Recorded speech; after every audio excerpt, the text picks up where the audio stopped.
हमें बहुत से लोग पूछ रहे थे, फ्रिज हमारा है ये चालू होता है, चलते रहता है, लेकिन थोड़ा टाइम के बाद, कुछ दिन के महीनों के बाद अपने आप बंद हो जाता है।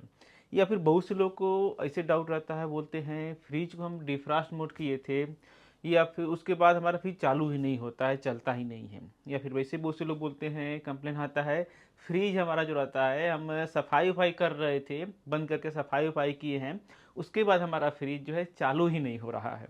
क्या प्रॉब्लम हो सकता रहेगा, इससे आप परेशान हो जाते हैं बहुत से लोग। तो ये वीडियो में इजी कुछ तरीका बताने वाला, जो मेन बहुत ज़्यादा कंट्रोल चीज़ नहीं रहता है, बस एक थोड़ी सी टेक्निक रहता है। आप समझ जाएंगे तो आपको कितना पैसा बच सकता रहेगा, आप समझ सकते रहेंगे। अगर बाहर से कोई रिपेयर करने आएगा, तो कोई भी टेक्नीशियन रहेगा, तो बेसिक चीज़ें रहता है। नॉर्मल देखे रहेंगे थर्मोस्टेट में क्या रहता है, डिफ्रॉस्ट करने के लिए नॉब रहता है, बटन रहता है। ज़्यादातर सभी फ्रिज में आ जाता है, कोई सा भी कंपनी हो, कोई सा भी ब्रांड हो, सभी में आ जाता है, आपका नॉब रहता है।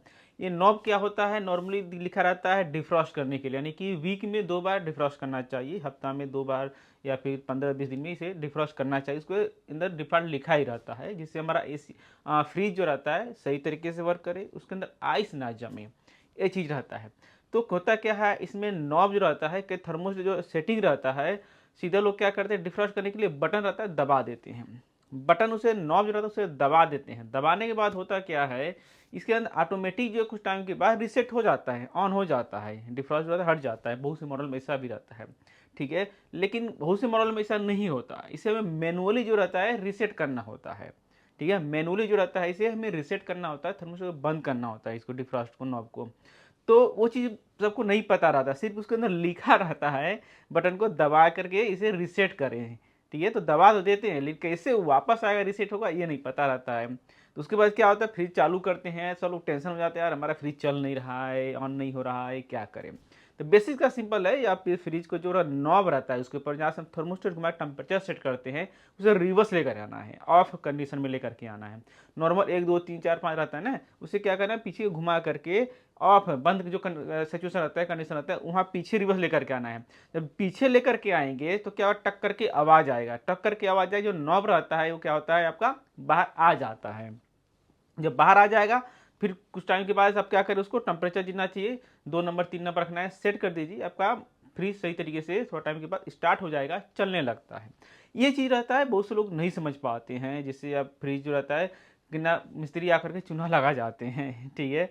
तो आप खुद ये कर सकते, कई बार होता है इस तरह से, अब घुमाने के बाद भी नहीं हो रहा है, ऑन नहीं हो रहा है, स्टॉप में जो नॉब है वो भी नहीं आ रहा है, बाहर आ रहा है। तो टाइम में क्या करना होगा, इसे आप नॉब रहता है, खींचिए, खींच करके बाहर निकालिए, निकाल करके फिर उसके अंदर देखिए कुछ कचरा वगैरह आ गया, ऑयली चीज़ें आ गया है, या फिर कुछ कुछ भी उसके अंदर जा करके स्टक हो गया है। जब उसके अंदर नॉब येलो वाला जो रहता है, सॉरी ब्लू वाला जो रहता है नॉब बटन रहता है, वो स्टक हो जाता है, स्टक हो जाएगा, अंदर चिपक जाएगा, तो बाहर नहीं आता है। जिससे क्या होता है, थर्मो जो डिफ्रॉस्ट रहता है रीसेट नहीं होता है। जब रीसेट नहीं होगा तो पावर यहाँ से नहीं जाएगा और फ्रिज नहीं चलता है, ठीक है। तो बेसिक यही रहता है। जो ब्लू वाला नॉब रहता है, ब्लू वाला कभी देखेंगे ये बाहर रहना चाहिए, याद रखिए आप, जो ब्लू वाला जो रहता है, छोटा राउंड में घुमा रहे हैं, सेट कर रहे हैं, जो ब्लू कलर का है ये बाहर साइड रहना चाहिए, उभरा हुआ रहना चाहिए, बाहर साइड रहना चाहिए, दबाए फिर से बाहर आ जाना चाहिए। अगर बाहर नहीं आ रहा है तो इसका मतलब ये अंदर स्टक है, तो उसे हमें घुमा करके रिसेट करेंगे, या फिर उसे खींच करके आप निकाल सकते हैं, निकाल करके वापस लगाएं, सही तरीके से वर्क करने लगता है।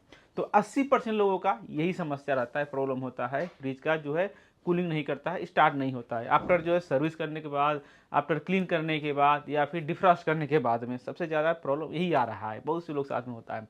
तो आशा करता हूँ आपका फ्रिज का प्रॉब्लम सॉल्व हो गया रहेगा, नॉब को घुमा करके रीसेट कर दिया रहेगा। इसी तरह से और जानकारी के लिए जुड़े रहें, चैनल सब्सक्राइब करें। क्या आपका हुआ या नहीं हुआ कमेंट करके जरूर बताएं, और क्या चीज़ के बारे में जाना देखना चाहते हैं, इस तरह टेक्नोलॉजी के बारे में, ट्रिक के बारे में जानने के लिए जुड़े हैं। आज आपका दिन शुभ हो। Thank you for watching. अगर ये सब आपने जो है नॉब को रीसेट कर लिया है, फिर भी आपका फ्रिज जो है नहीं चल रहा है, चालू नहीं हो रहा है, स्टार्ट नहीं हो रहा है, तब आप टेक्नीशियन को बुला सकते रहेंगे। आप जो है हमारे द्वारा भी कर सकते रहेंगे, हमारे बहुत से स्पेशलिस्ट टेक्नीशियन हैं। आप हमारे के नियर बाय, हमारे घर के, हमारे जो शॉप है हमारे नियर बाय, अगर आप हैं गोरखपुर में नियर बाय हैं, तो हम खुद ही आकर के आपका फ्रिज का प्रॉब्लम सॉल्व कर देंगे। या पर नीचे डिस्क्रिप्शन में आप कमेंट कर सकते रहेंगे, आपका एड्रेस, मोबाइल नंबर, कॉन्टैक्ट, क्या प्रॉब्लम है कमेंट कर दीजिए, हमारी टीम आपसे कांटेक्ट करेगी, या फिर हम ही कांटेक्ट करेंगे, आपका प्रॉब्लम सॉल्व कर देंगे विद वारंटी के साथ हमें। तो कैसा लगा तरीका है, कमेंट करके बताएं। आपका भी। और भी क्या क्या प्रॉब्लम हो सकता रहेगा, washing machine, electric, home appliance, क्या क्या प्रॉब्लम होता है, चालू नहीं होता है, एरियर आता है, कुछ भी होता है, संपर्क करें। वन बाय इस तरह से टिप्स और ट्रिक्स लेकर वीडियो आने वाले हैं जिससे आपका हेल्प हो सके। आज आपका दिन शुभ हो। Thank you for watching.